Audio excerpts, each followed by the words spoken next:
I'm Jessica, 38 years old. I run my own law firm as an attorney. Actually, I'm remarried after a divorce, and now I live happily with my second husband and our two kids. However, my eldest child, Laura, is neither mine nor my husband's biological child. 12 years ago, my sister Rachel, who was a single mom, left Laura with me and disappeared. I'm going to live with Rachel. That's what my ex-husband, Mike, wrote in a note before vanishing, leaving behind divorce papers as well. Since then, no one had seen Rachel or Mike. But now here they were, standing right in front of me. It was a chance encounter after 12 years. Hey, how's that kid doing? Though shocked by the sudden question, I calmly replied, "She's doing well. She's grown up and is now in middle school." Wow, that emotionless crybaby loser made it to middle school? Seriously, she only ever cried or had that sullen look. Can she even handle school properly? She was definitely not cute. Rachel kept running her mouth while Mike laughed hysterically beside her. Mom,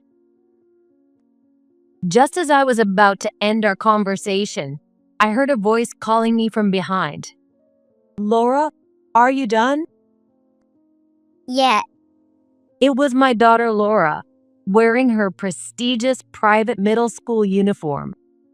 "Well, we're leaving," I said as I greeted them, and Laura did the same. As we started to walk past them, Rachel shouted, Hey, wait a minute. "What?"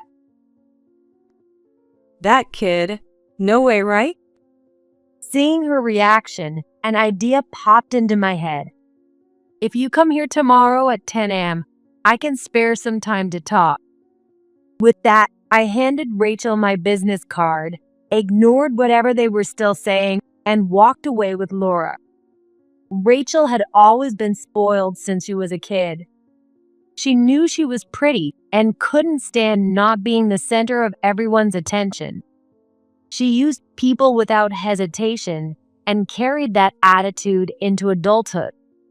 While I passed the bar exam during college and became a law clerk after graduation, Rachel graduated high school and, wanting money and admiration, dove headfirst into the nightlife. It wasn't uncommon for her to come home in the morning just as I was leaving for the day. Another all-nighter? I don't need a lecture from someone still mooching off their parents as a student. Don't worry, I'll be bringing back my lawyer badge soon enough. But you'll never make as much as me, right? I can make 10 grand in a single night. Can you? I'm not interested in making that kind of money or doing that kind of work. Boring. With that, Rachel would head back to her room, cursing under her breath. Not long after, Rachel moved out of our parents' house. Since then, she hardly ever came back. In the meantime, I married Mike, whom I met through a mutual friend. Rachel made a brief appearance at the wedding, but didn't even offer her congratulations. Then, one day, everything changed suddenly. It all started with a late-night call from my mom. "Hello. It's rare for you to call." There's no time for chat, Rachel. She's come back home pregnant. "Really?" Mike and I rushed to my parents' house, which wasn't far, driving as fast as we could. When we arrived, there was Rachel, her belly already noticeably large. "What's going on?" Well, Rachel was fiddling with her phone, acting as if nothing concerned her. "Rachel?" As you can see, I'm pregnant. I think I'm about 23 weeks along. Too late to terminate, so I'm just gonna have the baby. Her nonchalant tone left me speechless. Apparently, she had quit her job, given up her apartment, and returned home. When we asked who the father was, she just dodged the question. My parents and I were at a loss. Then Mike, standing behind me, spoke gently. Maybe Rachel is just putting on a brave face, but deep down, she's scared. Having a baby as a single mom is scary for anyone. As a doctor, Mike seemed to prioritize Rachel's well-being as a pregnant woman. Feeling encouraged, Mike began to care for Rachel more than anyone in the family, even visiting my parents' house on his own. Eventually, Rachel gave birth to a beautiful baby girl. She named her Laura. Regardless of the circumstances, she was our first grandchild and niece. Both my parents and I adored that tiny new life immensely. However, Rachel didn't change. Even after having a child, her self-centered attitude remained. Rachel, Laura's crying. So what? Jessica, you can give her the bottle.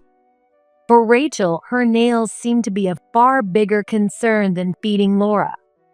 Mike, understanding that hormonal imbalances can happen around pregnancy and childbirth, started taking Rachel out for some fresh air about a month after Laura was born. Rachel was more than happy to go along. One weekend, Rachel came to visit. What's up? You came all the way here with Laura on the train? Yes, something like that. I felt an intense unease about Rachel bringing Laura on the train. Hey, can you watch Laura for a bit? I want to go to my usual salon in the city. Without waiting for a response, Rachel handed over the diaper bag and Laura then left. That day, Mike had gone out for golf early in the morning, and I had been enjoying a quiet day alone, so taking care of Laura wasn't a problem.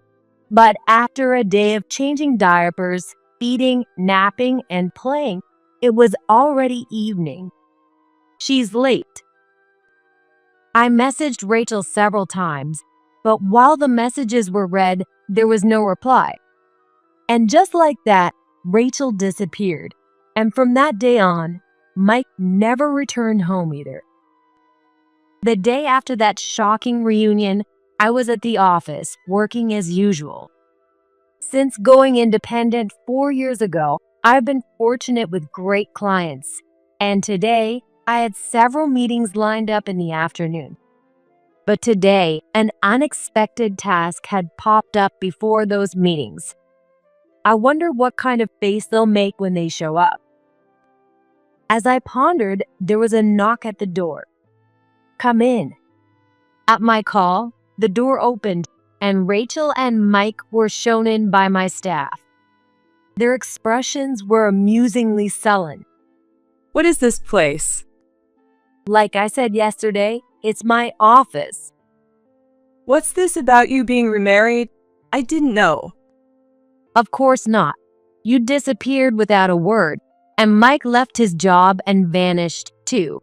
How was I supposed to tell you?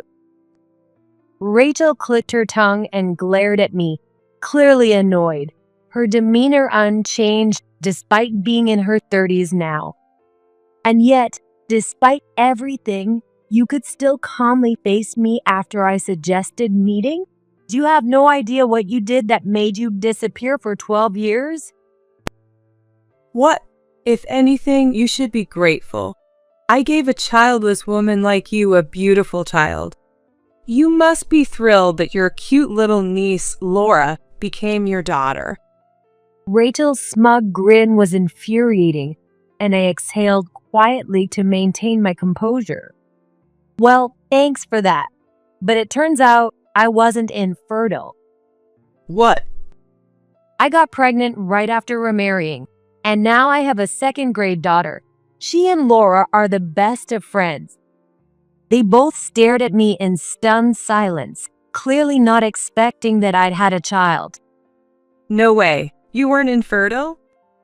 Apparently not. What made you think I was in the first place?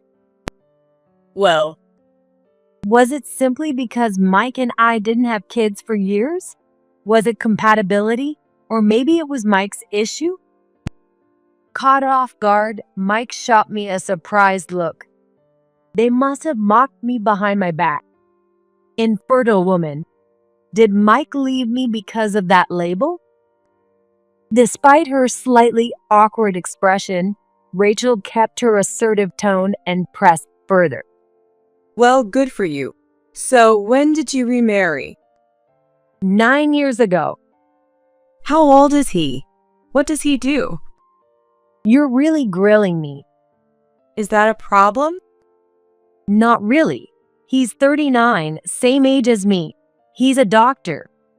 Hearing that, Rachel suddenly burst into laughter. What's so funny all of a sudden? You're so predictable. Your pride is just off the charts. What? You lost your doctor husband to me, so you went and got yourself another doctor? How pathetic. You can't stand being with someone who's beneath you, can you? It's hilarious how transparent you are. That was exactly the kind of thing Rachel, with her inflated pride, would think. She probably chose her partners with the same mindset. But the truth is, I'm not particularly drawn to doctors. In fact, back in the day, I avoided dating within the same group because it was too much trouble. It just so happened that both of my husbands were doctors. To me, that's all it was, but explaining that to Rachel would be pointless.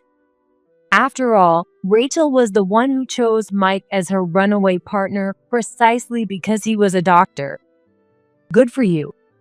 Since my husband was a doctor, it made it easy for you, right? No need to search men. Just grab what's already there. You always need someone who can cater to your ego, right? What? Laura's father. What? You were planning to settle down with a doctor who was one of your clients, but he dumped you, didn't he? How do you know that? Rachel's shocked expression brought a slight smile to my face. In contrast, Mike, sitting next to her, had a tense expression. Mike, let me clear something up. Laura isn't your child. She's the child Rachel had with a client she got involved with at work. You were just being used. What? Hold on. Laura is my daughter. Rachel said she was, and that's why we decided to have her. Well, sorry to break it to you. You got caught up in Rachel's lies. Hey, you can't just say that. But it's the truth. You've got to be kidding me. What's your proof? A DNA test. Neither Rachel nor Mike seemed prepared for that, their faces betraying their confusion. After you both disappeared, leaving Laura behind, I checked the records. It showed that you had acknowledged her as your child, so I had it investigated to see if you and Laura were really biologically related. What? Are you serious? You had no right. Well, you did acknowledge her, didn't you? My sister's child, acknowledged by my husband? That's a serious issue, don't you think? So, I investigated. But how did you even do that? Cigarette butts and a toothbrush. What? You don't need blood or mucus for a DNA test. I used your cigarette butts and toothbrush from the house. The result? A 99% probability that you are not the father. Rachel lied to you. Laura isn't your child. I placed the test result documents in front of them. The report clearly stated that there was no biological relationship between them. Rachel kept her distance, merely observing, but Mike snatched up the paper immediately, his eyes wide as he meticulously read every word. Then, with a loud bang, he slammed the paper down on the desk and snapped at me. How reliable is this? You think you can deny it with just one piece of paper? This is the result of a proper examination conducted at the hospital where my husband works. If you don't believe it, I can bring in the person who conducted the test to explain. The hospital my husband works is one of the best private hospitals. Upon seeing the hospital's name on the test results, even Mike couldn't argue and hung his head.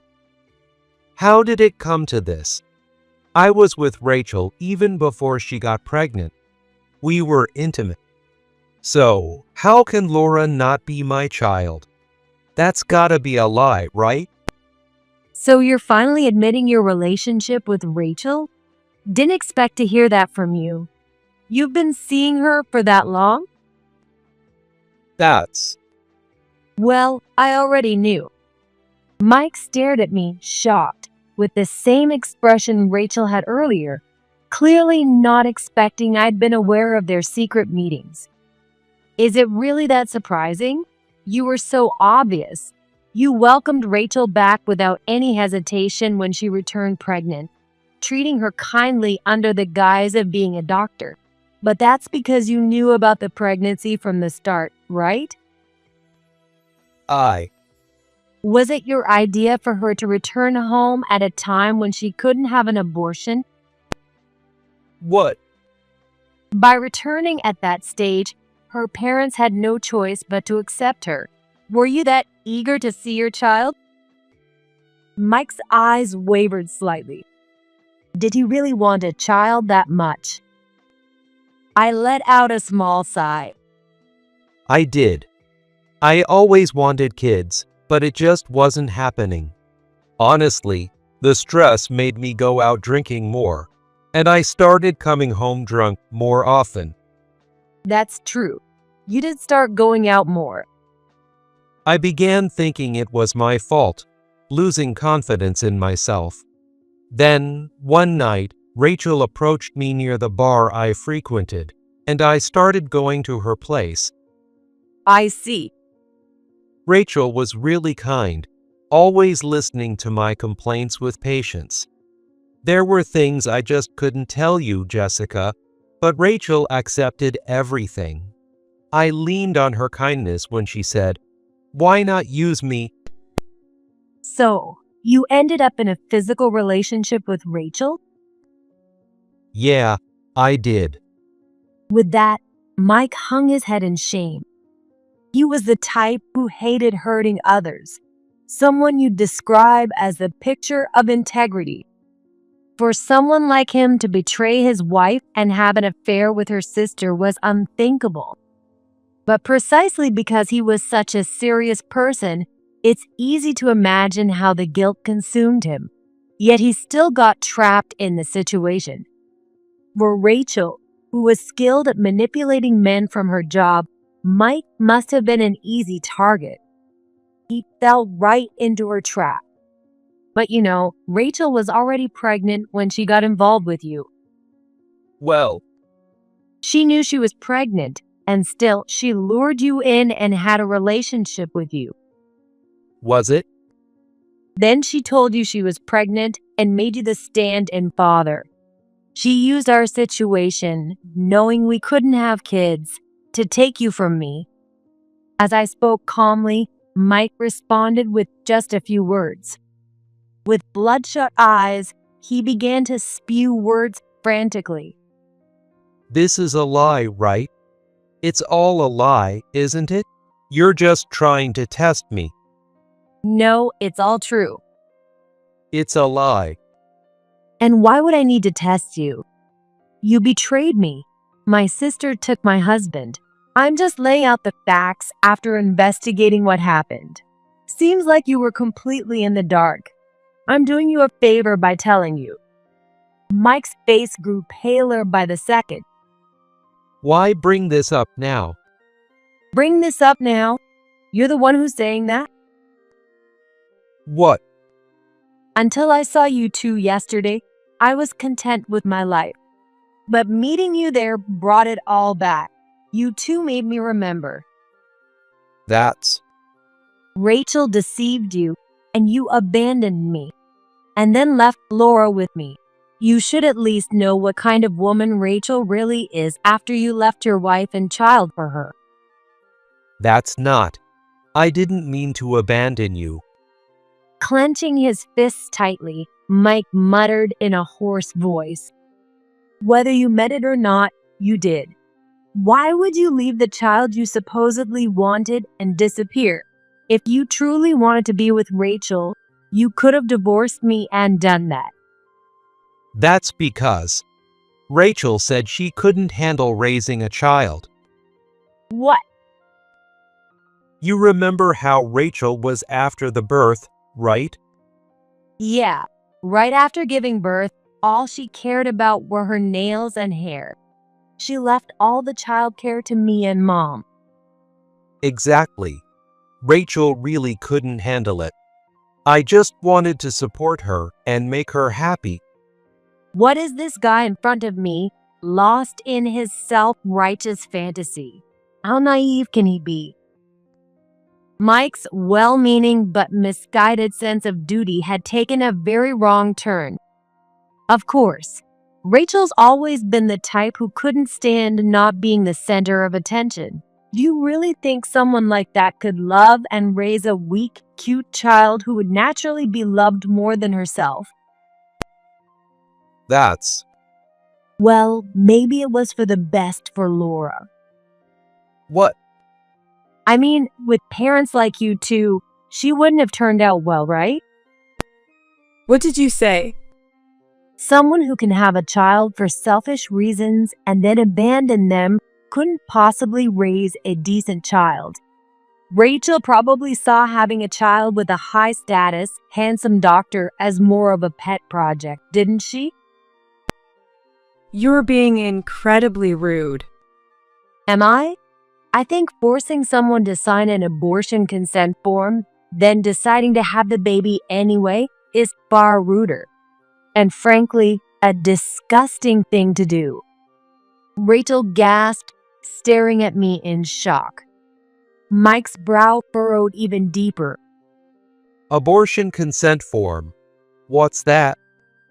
Rachel talked it over with the real father, agreed to an abortion, and received a settlement of $20,000. Seriously? As I mentioned earlier, the guy was a client at Rachel's club.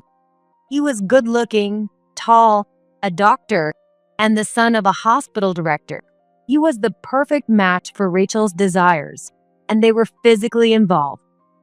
Rachel tried to trap him, but as the future hospital director, he already had someone lined up for him. When Rachel's pregnancy came to light, he had no intention of marrying her or wanting the child. Rachel agreed to the abortion and took the settlement. But instead of going through with the abortion, Rachel kept the baby and made you the stand-in father. Isn't that right, Rachel? I smirked as Rachel grimaced, silently acknowledging everything. Mike, with a furrowed brow, asked me the obvious question. Jessica, how did you find all this out? I hired a private investigator. I have my work and had to take care of Laura, so I needed help. They looked into Rachel's workplace, her relationships, and everything else, which eventually led to the hospital director's son. After that, I spoke directly with him. He was shocked. I never imagined she'd have the baby and then disappear, he said. You met him? How is he doing? Rachel's sudden eagerness irritated me. What are you saying? Why? He apologized to you, paid the settlement, and thought it was all settled. I even spoke with his lawyer, who confirmed everything.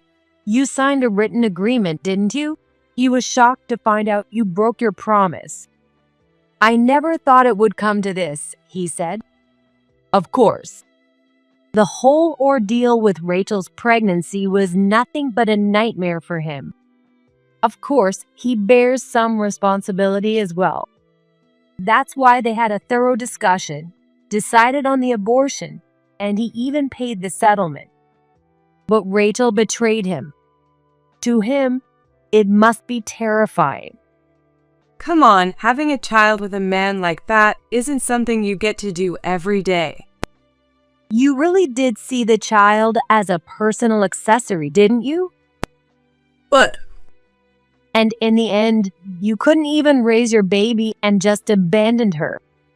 Rachel clicked her tongue loudly and muttered complaints under her breath. Seeing that she hadn't changed one bit, I felt a wave of resignation. It was pointless to continue this conversation. Well, I'm grateful, honestly. Because of all that, I got to become Laura's parent, and most importantly, I met my husband. What? My second husband is a friend of Laura's biological father. He's a pediatrician and started helping me when he heard I was raising Laura alone, saying, not that I'm a replacement for him. He even became my husband so we could formally adopt Laura. I'm truly thankful, and now I couldn't be happier. It feels like we've always been a real family. Laura is in middle school now, excelling academically and in sports. You don't need to worry about her, so just go live your life with each other. That's all I wanted to say. With that, I stood, signaling the conversation was over. But then Rachel blurted out something outrageous. Wait, give Laura back to me. No way. Now that you have your own child, you can give Laura back. I see. So that's why Rachel came here today. I get it. Seeing Laura in that uniform made you want her back? The child you once thought was defective is now attending a prestigious private school.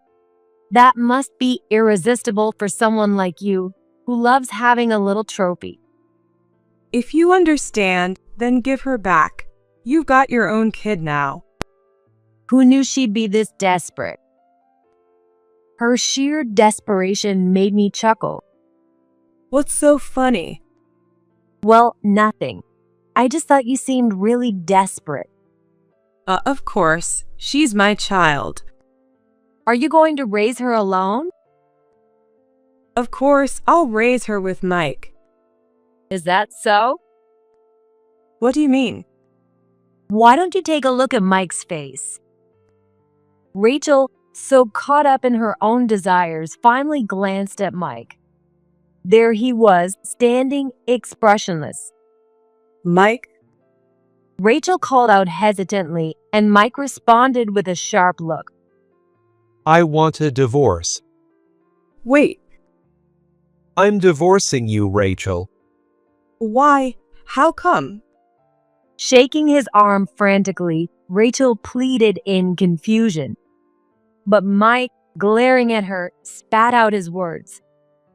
For the past 12 years, no, since the day we met, I've been deceived by you. I can't imagine continuing to live with a woman like that. We're divorcing immediately, and I'll be pressing charges for fraud. Rachel gasped at his unexpected words.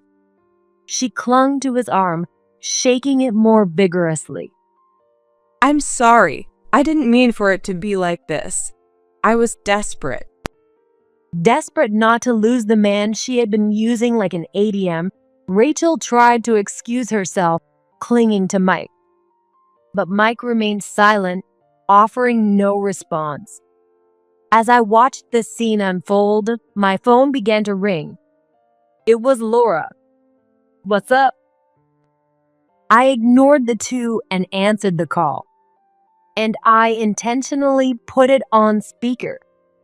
Laura's voice suddenly echoed from the phone, causing the two who had been arguing to fall silent and look startled. Yet, perhaps instinctively, they stayed quiet and listened to my conversation with Laura.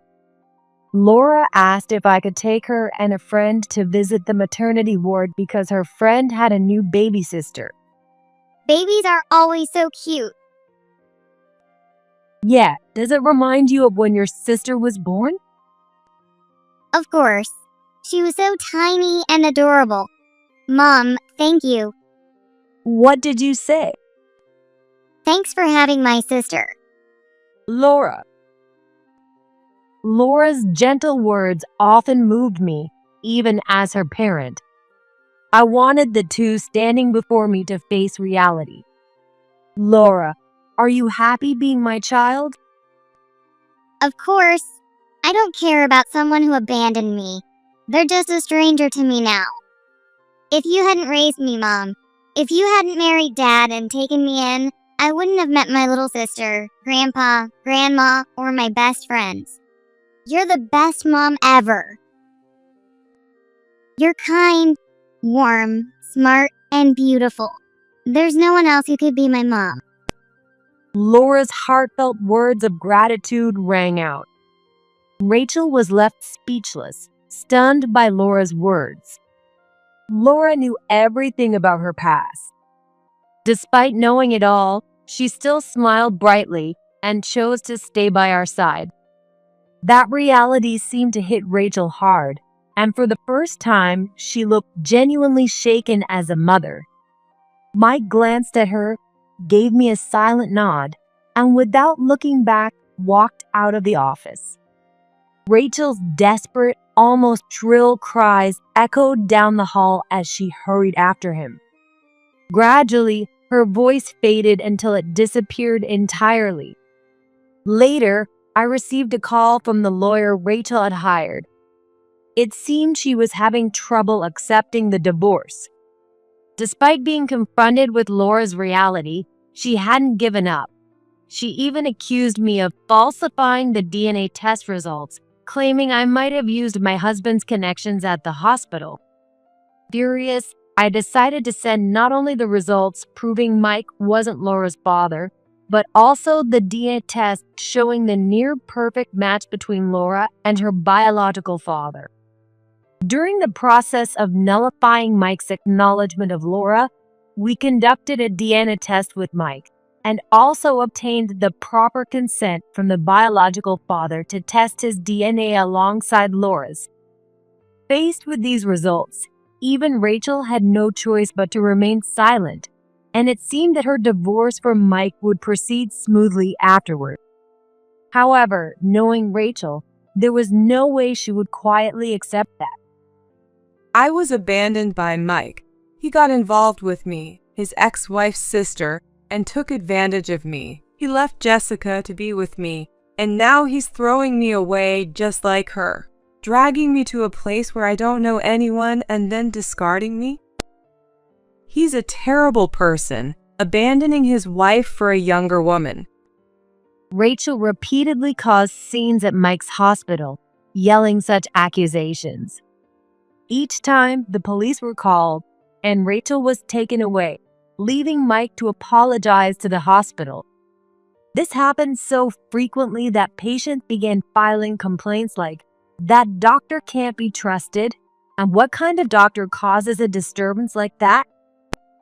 As a result, Mike resigned and moved back to his rural hometown. Of course, Rachel followed him there, continuing her harassment, and the divorce proceedings dragged on endlessly. Rachel's lawyer admitted they had no idea what she was holding on to anymore.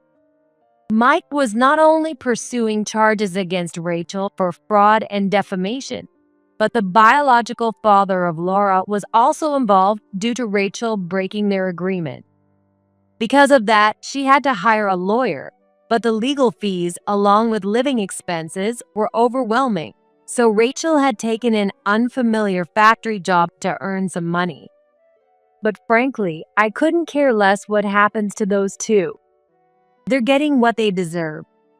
After all the pain they caused us, it's only natural that they face their own misfortunes. Even our parents, despite Rachel's pleas, have chosen not to help her. I hope they live with the regret of their actions for the rest of their lives. But my only wish is to give Laura the happiness of a loving family. That's all I care about.